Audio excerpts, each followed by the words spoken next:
Maayong buntag kanatong tanan. Aniya na kita karon sa unang Domingo sa Adbiento o niining unang Domingo sa Adbiento ang ato ang Advent Feast.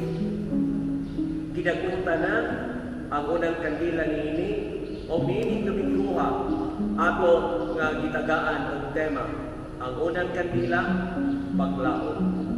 Magkanatong tanan nga nagpanaw sulod niining kapanahonan sa Adbiento ang hamubo nga kalendaryo sa atong nga bahin sa kalendaryo sa atong liturhikandong sa kalendaryo sa simbahan, mga kaigsunan kitang tanan aduna gayoy mapupo.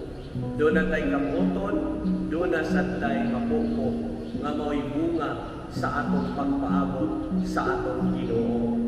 Nanungsaon na nato aron kining maong pagkamalaumon sa atong kinabuhing espirituhanon nga panaw. Doon na tayo mapupo ngadto sa unahan o na mga igsoon atong hinumduman ining duha ka punto nga karon atong ipaambig kaninyo. Sama sa atong santos nga ebanghelyo karon, gitagaan sa Ginoo ang unang pagpanami ang arka ni Noe. Unsay nahitabo kanila sa wala pa moabot ang lunog. Giingon sa atong ebanghelyo nga naa kanila ang pagpadayon sa pagpuyo sa kalibutan o sa kinabuhing kalibutanon dinhi sa kalibutan nga walay pagpangandam o unsay nahitabo sa ilang kaugalingon karon. Mao kadto nga silang tanan na panlas. Mga igsoon, niining kapanahunan sa Adbiento atong hinumduman nga ang matag usa kanato aduna gayoy iyang kaugalingong plano. Kung ato siguro tan-awon sa atong kaugalingon, niining pagpangandam nato sa pagkatao sa atong Ginoo, doon na tayo dagang plano sa umaabot. Kanini ang hapit naman ng Pasko, tigong na ko. May murag nanay dagang manay guro sa amuada. Oo, tigong na ko. Tag-25 centavos. Kumain na lang, dahil mga bata manguan, manay doon, 25. Yaw-yawan yung kas mga bata ro, hindi na naman awat 25 centavos, 5 pesos.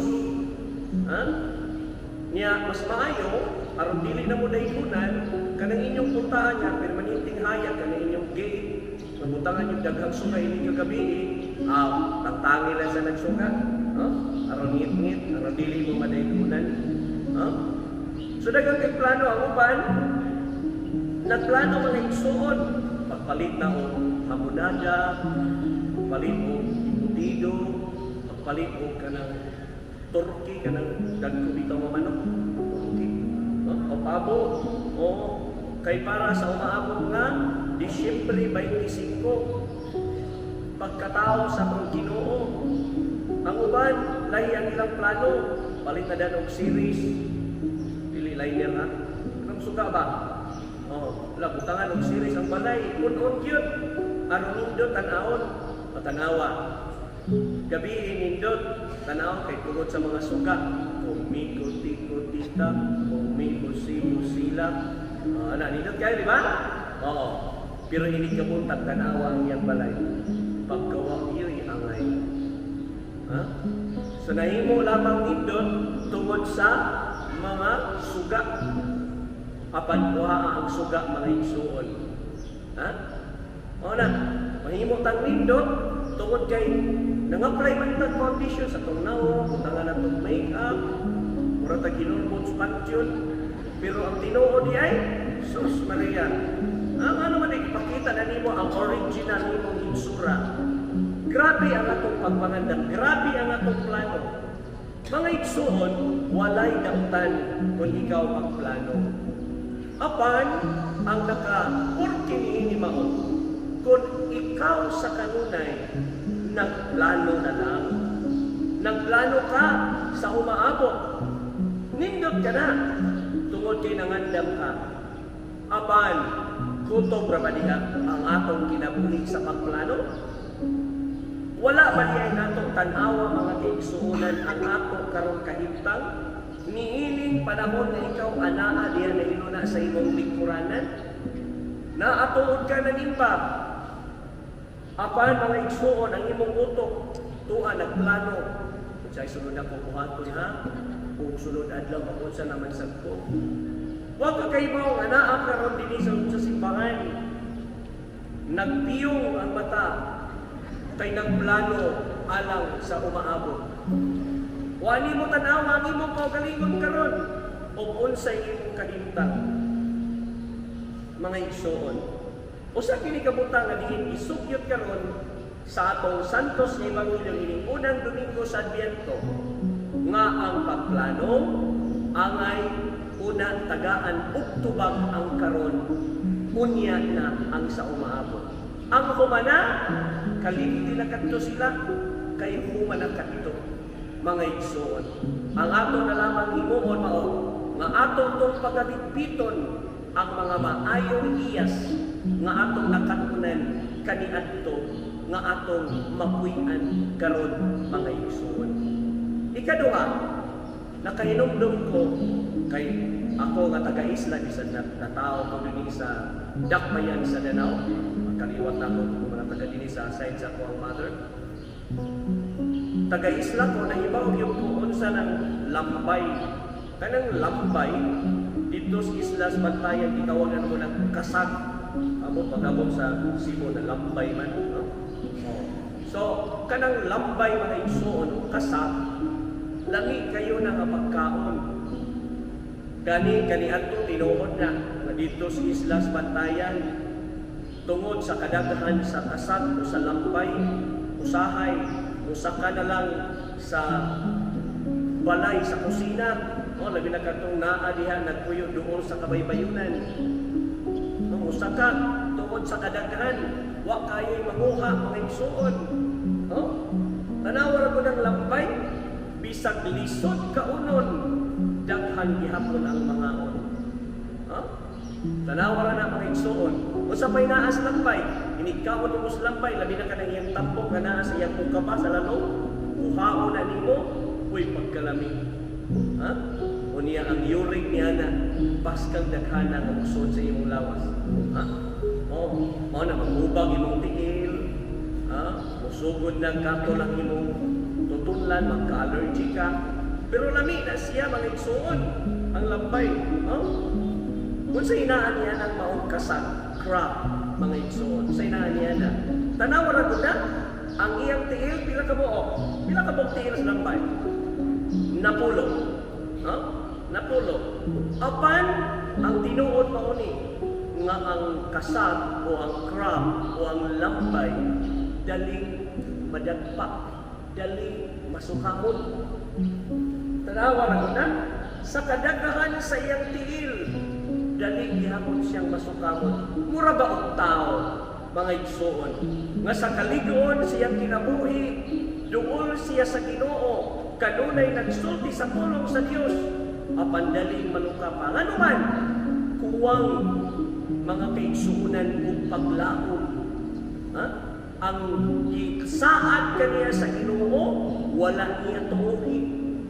Mauna ang tao, masukamon sa iyang paningkamot, tungod kay wa man siya paglamo nga mao'y makasustiner sa iyang kinabuhi. Mao nga ang lambay, mga igsoon, balik ta, napulo kabuktiin, apan masukamon gihapon siya. Unsa pa ka nga ato aduhara, pwede diya pa imong upat ang imong kamot. No? Mga kaigsuunan. O dining tumura, o sa himuon sa lambay, aron dili siya masukamon. Kita mo sa lambay, duha ka buok mata mo gawas yun. Inigawas niya na mga igsoon, nangita na siya kinsa iyang imarites, kinsa iyang sawayon, tanaw ka rin, kinsa nakaturo niya naglaway. Ano ba? Anong lambay? Sa di pa na siya mulakaw, kinahanglan nga musikad ang iyang tiil, no? Iyang mga tiil, musikad. Ha? Pataas, mukuha, ubas, o bato. Ano man, kaya ng lambay, ang taas niya na sa iyang kukaba, mga kikson sa iyang shell, na di gamay nga bangag. nga butanganan niya og bato o pibol. No? Butanganan siya, mga igsuon. Kaya nga naman, kanang maong gamay nga bas o bato o pibol, mao kanay musod ngadto sa bangag sa iyang ukaba o sa iyang shell. Ug mao nay maghimo nga mubalansi bukat ang iyang lawas, ug mao nay mubalansi mga igsuon nga makalakaw siya og tarong. No? Mao na ang lambay lisod ng masukamon.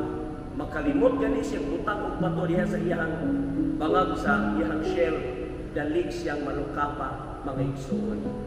Ang bato nagsignify mga igsuon sa pagbalansi sa kaugalingon.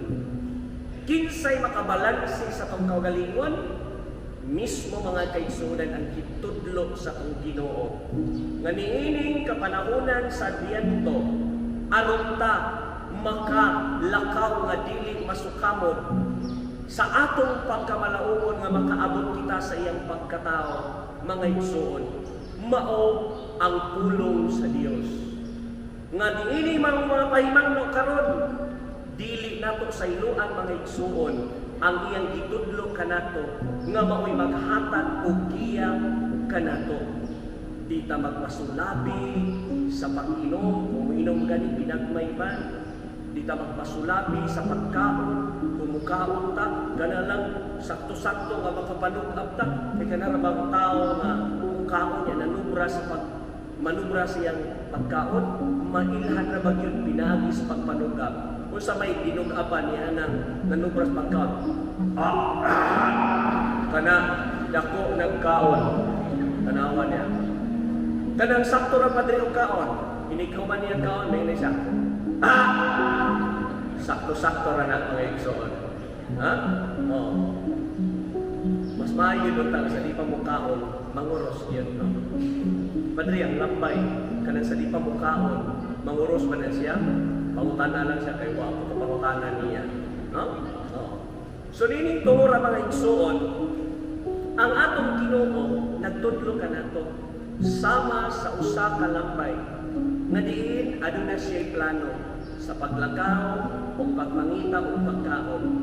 Anaan niya ang pulong sa Dios, ang bato, ang pibol, nga mao'y mohatag o balansi sa iyang kinabuhi. Nga doon na siya'y usa kagiya. Kung unsa man kinigiya, ang gitawag nato mga kaigsuonan, pulong sa Dios. No? Ang pangandoy sa Ginoo alang kanimo nga mahimong matarong o mahimong limpyo sa kinabuhi. O kining tanan mga igsuon, maghimo ka nato og pamaagi aron sa imon ang ato mismo nga plano sa kinabuhi adunay kapaingan. Nga sa ato pa, kita nga nagpuyo ni kalibutana, makahuluganon gayon. Mahinungdanon o makahuluganon ngadto sa tong isig katao, dili lamang sa imong kaugalingon. O sa mga igsuon, ang atong pagkamalaumon sa Dios, atong kining pagapuyan, himuon atong giya ang pulong sa Dios nga mao'y magpalingon kanato o dili nato ikalimtan mga igsuon nga kadtong mga butanga nga mao'y makaangin kanato sa dili nato pagkahimong takos nga mudawat sa iyang pagkatao, dili nato kini pagadawaton kundi ato lamang mahimangnuan ang atong kaugalingon nga kita giandam sa Dios aron mamahimong Christmas gift ngadto sa aton isig katao. Amen. Manindo, nagato ako sa Dios nga mahan makagagawon sa katanan, magbubuhat sa langit ug sa yuta, o kang Hesus Kristo nakabuntong Ginoo nato, nga gipanapton sa lalang